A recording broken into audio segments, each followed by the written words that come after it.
high, not very secure, and it's easy for a cat, as agile as a snow leopard, to jump over them.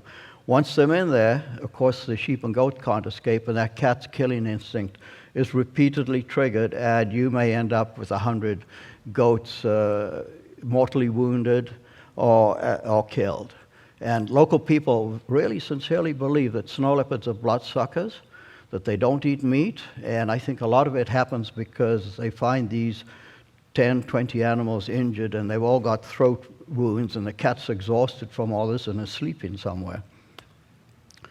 It's very easy to prevent this sort of thing from happening, and we've been doing it for a number of years now, and that is to predator-proof the corrals by giving them a roof, a wire mesh roof, and strengthening the walls.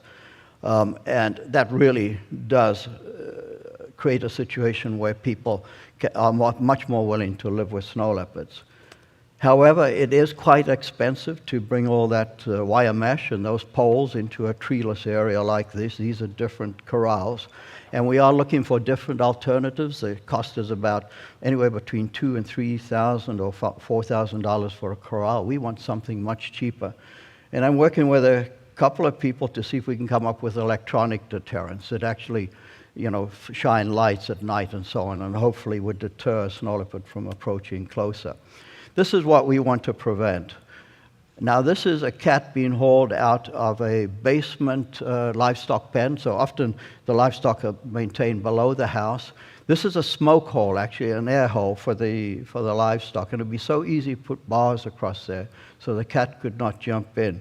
Now, what would normally happen, and I can't find my cursor, but look up in the upper right-hand corner where the boots are, you'll see an automatic gun. Those people would have shot that cat immediately or hauled it out and shot it. Nowadays, through education, they are calling in the wildlife department. The wildlife department retrieves it and they release the cat elsewhere. So this is a good conservation change. But ultimately, we really have to improve the standard of living for people in these areas. And the woman of Rumbok Village in Hemmers National Park came up with, I think, the best solution of all, and that was B&Bs, bed and breakfast. The government wanted the big hotels along a trekking route that, of course, would have been operated by outside operators with no benefit to locals.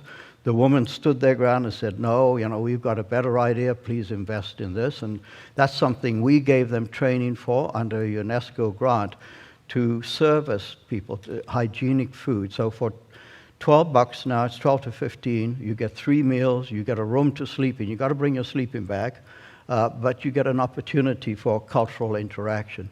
And it's a real win-and-win situation because, one, it gives them income. They've used the income